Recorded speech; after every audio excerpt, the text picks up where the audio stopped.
Hello friends, दोस्तों। आज हम प्रतिस्थापन विधि से समीकरण को हल करना सीखेंगे। ये बड़ा ही आसान है दोस्तों। आपको बस स्टेप बाय स्टेप चलना है, समीकरण अपने आप हल होती जाएगी। और दोस्तों, मेरे चैनल को आपके सपोर्ट की ज़रूरत है, सो प्लीज़ चैनल को सब्सक्राइब जरूर कीजिएगा। चलिए देखते हैं। तो यहाँ पर दोस्तों अपन को दो समीकरण दी गई हैं।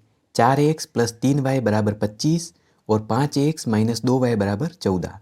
अपन इसे समीकरण 1 नाम दे देते हैं और इसे अपन समीकरण 2 नाम दे देते हैं। प्रतिस्थापन विधि में क्या होता है दोस्तों, किसी भी एक समीकरण से x या y का मान निकालकर दूसरे समीकरण में रखना होता है, उसे ही प्रतिस्थापन विधि कहते हैं। अपन समीकरण 2 को लेंगे और समीकरण 2 से x का मान निकालेंगे। तो अपन लिखेंगे दोस्तों, समीकरण 2 से x का मान निकालने पर।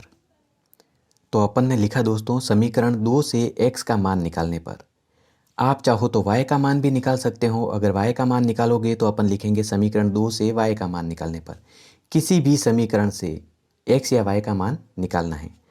तो यहाँ पर अपनी समीकरण 2 क्या है, अपन लिखते हैं 5x - 2y = 14। अपन को x का मान निकालना है, इसलिए x वाले पद को अपन इधर ही रखेंगे लेफ्ट साइड में। तो 5x फिर बराबर के दूसरी तरफ 14 है, और ये जो -2y है ये बराबर के दूसरी तरफ जाएगा तो +2y हो जाएगा, +2y। तो अब देखिए दोस्तों, 5x से 5 और x के बीच में कोई निशान नहीं है, इसका मतलब गुणे का निशान है।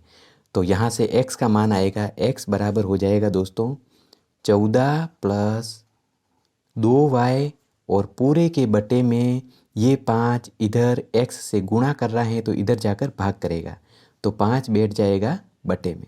ये आ गया अपने x का मान। इसको अपन समीकरण 3 नाम दे देते हैं। अब दोस्तों अपन लिखेंगे समीकरण 3 से x का मान समीकरण 1 में रखने पर। समीकरण 2 में नहीं रखेंगे, क्योंकि अपन ने समीकरण 2 से तो x का मान निकाला है, इसलिए उसे रखना होगा समीकरण 1 में। तो अपन लिखेंगे समीकरण 3 से x का मान समीकरण 1 में रखने पर। तो अपन ने लिखा दोस्तों, समीकरण 3 से x का मान समीकरण 1 में रखने पर। अपनी समीकरण 1 क्या है उसे अपन लिख देते हैं 4x + 3y बराबर में है 25। तो यहाँ पर देखिएगा 4 को मैंने लिख दिया, x की जगह पर है 14 + 2y पूरे के बटे में 5, तो उसे मैं लिख दूंगा 14 + 2y और पूरे के बटे में है 5। इसे अपन कोष्टक में ले लेंगे ताकि आपको समझने में आसानी रहे। बाकी का जो भी पद है उसे अपन एज इट इज लिख देंगे, तो +3y + 3y बराबर में है 25। तो अब यहाँ देखिए दोस्तों, 4 और कोष्टक के बीच में कोई निशान नहीं है, इसका मतलब इनके बीच में गुणे का निशान होता है जिसे लिखा नहीं जाता है। तो 4 का गुणा 14 से होगा तो हो जाएंगे 4 चौक 56, फिर प्लस का निशान है, और 4 का गुणा 2y से होगा तो हो जाएंगे 2 चौक 8y, और पूरे के बटे में बैठा है 5 जिसे अपन लिख देंगे। बाकी का पद अपन एक बार और उतार देते हैं, +3y बराबर में है 25। अब यहाँ देखिए दोस्तों, 3y के बटे में कुछ नहीं है, इसका मतलब 1 बैठा होता है उसे लिखा नहीं जाता है। 25 के भी बटे में कुछ नहीं है, इसका मतलब 1 बैठा होता है उसे लिखा नहीं जाता है। अपन इस पद को एक बार और लिख देते हैं ताकि आपको समझने में आसानी रहे। तो 56 + 8y पूरे के बटे में है 5, फिर +3y और बटे में मैं 1 लिख देता हूँ, फिर बराबर के दूसरी तरफ है 25 और इसके भी बटे में मैं 1 लिख देता हूँ। अब बराबर के लेफ्ट साइड में जो पद हैं उसका अपन लेते हैं एलसीएम। तो इनका अपन लेते हैं एलसीएम। हर है 5 और इधर हर है 1, तो इनका एलसीएम आ जाएगा 5। अब दोस्तों क्या होता है, एलसीएम में हर भाग देता है, जो मान आता है वो गुणा करता है अंश से। तो 5 में 5 हर हैं उसका भाग दिया तो 1 आ गया, और 1 ने 56 + 8y से गुणा किया तो 56 + 8y ही आ गए। उसे मैं यहाँ लिख देता हूँ 56 + 8y। प्लस का निशान है तो मैंने प्लस का निशान बना दिया। यहाँ पर भी देखिए LCM 5 है, उसमें 3y/1 का हर भाग देगा जो है 1, तो 5 में 1 ने भाग दिया तो 5 आ गए। 5 का गुणा 3y से किया तो 3 पंजा 15, 15y आ गए। और बराबर के राइट साइड में जो मान है उसे अपन ऐसे का ऐसे लिख देते हैं 25/1। अब दोस्तों यहाँ देखिए 5 पूरे के बटे में बैठा हुआ है, बराबर के दूसरी तरफ जाएगा तो गुणे में आ जाएगा। तो अपन इसको 5 को बराबर के दूसरी तरफ पहुँचा देते हैं। तो 56 + 8y + 15y को तो मैं इधर ही रखता हूँ। 5 को पहुँचा देते हैं अपन बराबर के दूसरी तरफ, तो ये हो जाएगा गुणे में 25/1 गुणा 5। अब यहाँ देखिए दोस्तों 56, तो 56 को मैंने 56 लिख दिया। अब 8y + 15y मिलकर हो गए 23y, तो प्लस में लिख दिए मैंने 23y, और बराबर 25 × 5 किया तो 25 के 5 बच गए 2, 5 दूनी 10 और 2 12, 125 आ गए। अब अपन को y का मान निकालना है, इसलिए अपन 23y को तो लेफ्ट साइड में ही रखेंगे और 56 को बराबर के दूसरी तरफ पहुंचा देंगे। तो बराबर 125, और ये 56 इधर प्लस का है, 56 के आगे कोई निशान नहीं है, इसका मतलब प्लस का होता है। तो ये 56 जब बराबर के दूसरी तरफ जाएगा तो -56 हो जाएगा।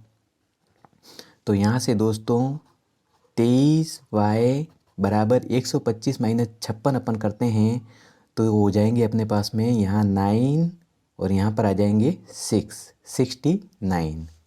थोड़ी जगह की कमी है दोस्तों, क्योंकि मैं चाहता हूँ कि आपको ये सवाल पूरा एक ही पेज पर दिखे। मैं इसे यहाँ आगे लिख देता हूँ 23y बराबर 69।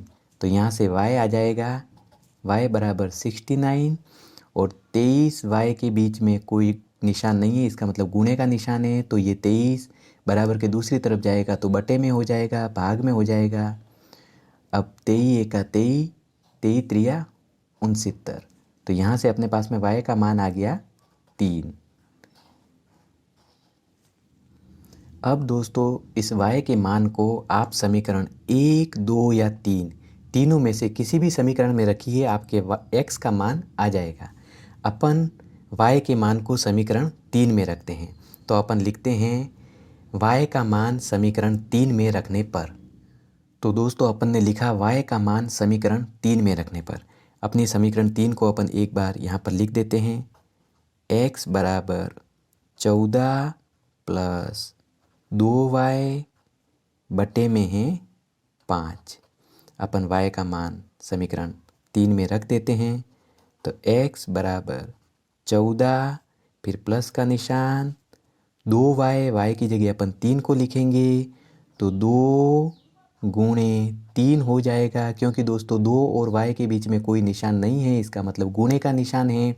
y की जगह पे अपन y का मान लिख रहे हैं जो है 3, तो 3 भी 2 के गुणे में आ जाएगा, और पूरे के बटे में है 5, जिसे अपन ने लिख दिया। तो अब देखिए दोस्तों x बराबर 14 अपन ने लिख दिए, फिर प्लस 2 × 3 किए तो 6 हो गए, फिर बटे में 5। अब यहाँ से दोस्तों x बराबर आ जाता है 14 + 6 हो जाते हैं 20, और बटे में है 5। इनको अपन हल करते हैं तो 1 पंजू पंजू 4 पंजा 20। तो x का मान आ जाता है अपने पास में दोस्तों 4। तो जब दोस्तों अपन ने समीकरण 1 और 2 को प्रतिस्थापन विधि से हल किया तो अपने पास में x बराबर 4 आया और y बराबर 3 आया। तो इस तरीके से दोस्तों प्रतिस्थापन विधि से समीकरणों को हल किया जाता है। इसमें कुछ नहीं करना होता है दोस्तों, किसी भी एक समीकरण से x या y का मान निकालकर दूसरी समीकरण में रखना होता है। मैंने आपको पूरा स्टेप बाय स्टेप बताया है। अगर आपके परीक्षा में भी ऐसा प्रश्न आता है तो आप इसे इन्हीं स्टेपों को फॉलो करते हुए कीजिएगा, आपको पूरे में से पूरे अंक मिलेंगे। तो उम्मीद करता हूँ दोस्तों आज का वीडियो आपको पसंद आया होगा। अगर पसंद आया है तो प्लीज़ मेरे चैनल को आपके सपोर्ट की ज़रूरत है, इसे लाइक, शेयर और सब्सक्राइब ज़रूर करें। थैंक्स दोस्तों।